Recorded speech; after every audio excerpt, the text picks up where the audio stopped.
Salam, hər vaxtınız xeyir olsun. Mən Aytac müəllimə.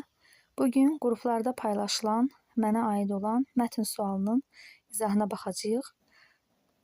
Deməli, bildiyiniz kimi bu ildən artıq MİQ imtahanlarında ədəbiyyat fənni üzrə də mətn sualları salınacaq.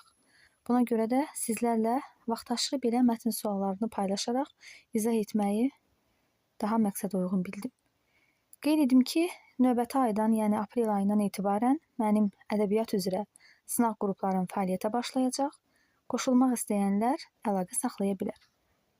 Əlaqə nömrəsi qeyd edirəm. 070 228 11 97. Mətnlə müqayisədə oxşar və fərqli fikirlərə əsasən doğrunu müəyyənləşdirin. Əvvəlcə gəlin mətni oxuyaq. Oğlum, mən ömrüm boyu zəhmət çəkib biraz pul toplamışam. Onları sənin üçün irs buraxıram. Vəsiyyətim budur ki, bacardığın qədər pis dostlardan uzaq ol. İsraf etmə. Malının qədrini bil. Amma inanmıram ki, bu vəsiyyətimə əməl edəsən. Çünki sənin iradəsiz və bədxərc olduğunu bilirəm. Bilirəm ki, mən öləndən sonra oturub durduğun adamlar sənin ətrafına toplaşacaq. Sərvətini yeyib dağıdacaq. Axırda səni quru yer üzərində qoyacaqlar. Köməyə ehtiyacın olan vaxt isə heç kim sənə yaxın durmayacaq. Digər tərəfdə isə cədvəlin sağ tərəfində qoca knyaz və knyaz Xasay münasibətləri yazılıb. Bunlar da bizə tanışdır. Xurşidbanın Natəvan dramından olan obrazlardır.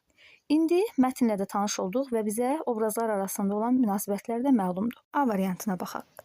Yaşlı tərəf gəncin iradəsiz olduğunu anladığı üçün onu təhdid edir və geri çağırır.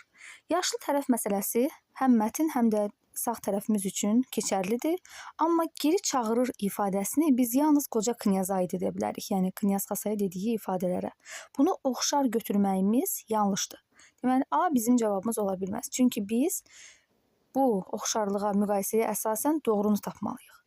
Qocanın dediyi sözləri gənc anlayışla qarşılayaraq reaksiya verir.